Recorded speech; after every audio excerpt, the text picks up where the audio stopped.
En el 2016 se cumplirán 500 años de la muerte del rey Fernando el Católico en la localidad de Madrigalejo. Un evento histórico que sus vecinos quieren potenciar para atraer turistas a la región. Para ir abriendo boca, ya podemos disfrutar del cortometraje que recrea los últimos días del rey Fernando en el año 1516. Hoy, en Dossier Informativo, conocemos a sus protagonistas y cómo se preparan en este pueblo para la celebración de este quinto centenario.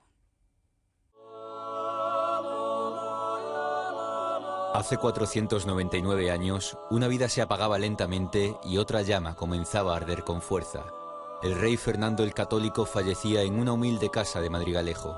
A la vez, nacía el imperio más grande del mundo, en el que nunca llegó a ponerse el sol.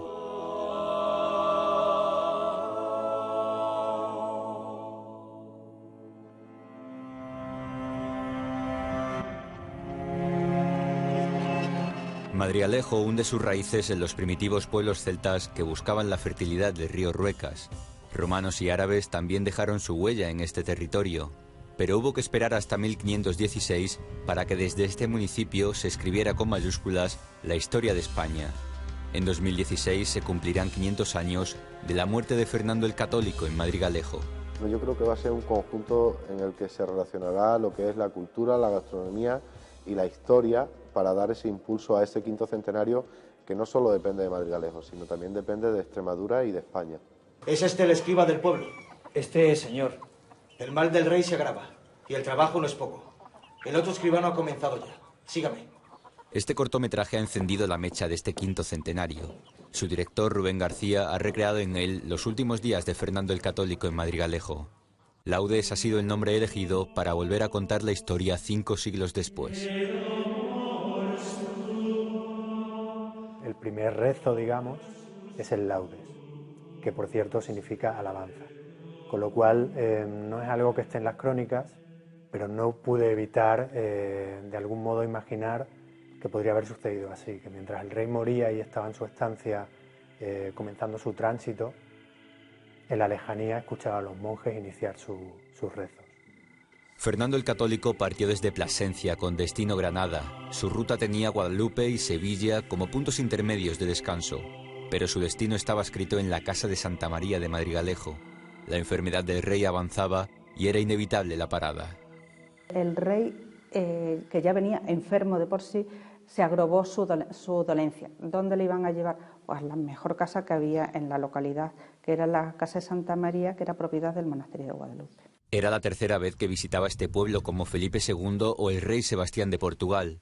De aquella casa se conserva aún la estancia donde murió Fernando el Católico. En 1980 fue declarada Monumento Nacional. Ubicada en los barrios altos del pueblo, fue después del entorno conventual la propiedad más emblemática del monasterio de Guadalupe. Hoy en esta casa recala el testamento real más importante de la España moderna. También forman parte de este cuadro histórico 84 castillos pintados a mano, los escudos de Castilla, de Aragón y de los reyes católicos, símbolos de la nueva monarquía naciente. Cuentan los documentos que constaba de vivienda, de capilla, también había soterraños, había graneros, había cuadras, olivar, es decir, ocupaba 1,5 hectáreas de terreno.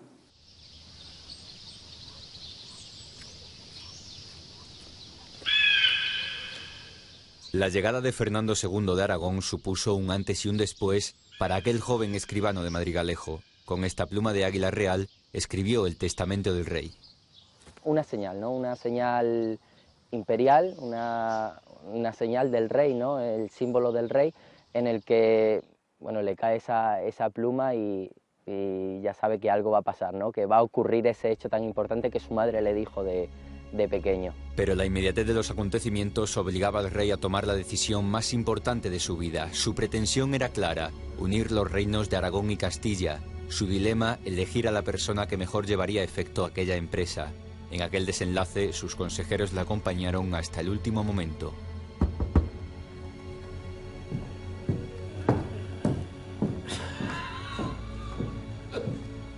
Él, a pesar de ser una persona desconfiada, ¿no?, con todos los temas de Estado y de su gobierno, pues en nosotros tenía gran confianza.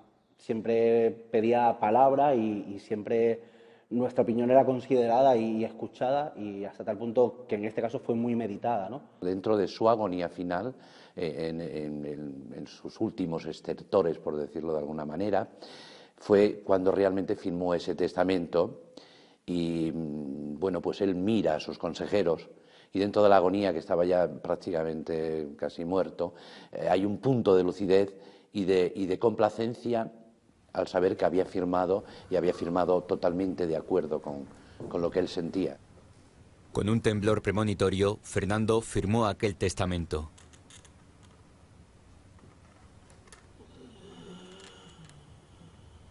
En el primer rezo del día, el rey se marchaba con el deber cumplido. Carlos I de España y V de Alemania sería el sucesor del reino unificado por Fernando el Católico. Fue a partir de Juana I y de Carlos V cuando un mismo rey, un mismo monarca gobierna en todos los territorios de lo que conforma hoy España.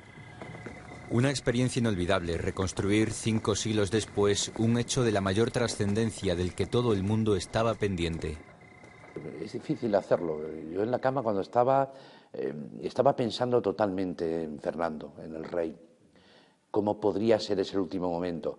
Y hay una primera parte muy agónica y una segunda parte dentro de la agonía de sencillez, de complacencia, de dejarse ir y de saber que dejaba todo, o casi todo, lo dejaba plasmado en ese documento que es el testamento. Está la urgencia y el malestar de un estado de velatorio, ¿no?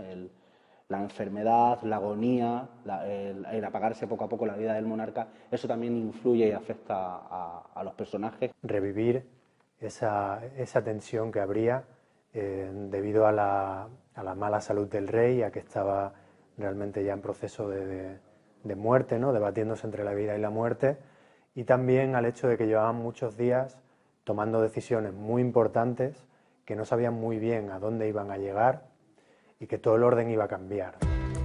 Laudes, un proyecto de amantes de mentes producido por La Punta del Iceberg que muestra el inmenso patrimonio histórico y cultural de un pueblo como Madrigalejo y de una región como Extremadura que en el 2016 serán la imagen de la unificación de los reinos. Madrigalejo tiene que ser un referente dentro de la historia de España y de la historia de Extremadura, porque aquí se quedó el legado de Fernando el Católico y aquí comenzó la España moderna que todos conocemos hoy. Ese hecho histórico nos tiene que servir como punta para poder seguir destacando dentro de las peculiaridades de nuestra tierra, pero que sin duda no olvidemos nunca que la historia de España se empezó a escribir en Madrigalejo. En este municipio de la provincia de Cáceres, todos arriman el hombro para llegar a 2016 con el pueblo totalmente engalanado. Esta iglesia de San Juan Bautista, que este año celebra su 500 aniversario como antesala de la próxima efeméride. Junto a la Casa de Santa María se encuentra el Museo Municipal, un viaje a nuestro pasado labriego y artesanal con el que conocer la vida de antaño. Restos celtas, romanos, el berraco de Madrigalejo, el toro de Hito, la arracada de oro y este caballo de madera que en su día era el juguete más deseado. Es bueno que vengamos a conocer nuestros antepasados, nuestras raíces, la forma de trabajar y de vivir que tenían antes y nada, y de esta manera brindar un homenaje a la gente que ha vivido antes aquí. Y probar también los platos tradicionales de un pueblo agrícola que ahora se plantea el futuro mirando al turismo. Por delante, un año de trabajo para organizar exposiciones, degustaciones, conferencias, representaciones teatrales o rematar el centro de recepción de visitantes. Todo para volver a ser el cruce de caminos que fue hace 500 años cuando era eje central de los caminos reales. En 2016, Madrigalejo quiere volver a ser esa parada obligatoria que aquí hizo la historia de España cuando llegó la hora de Fernando el Católico.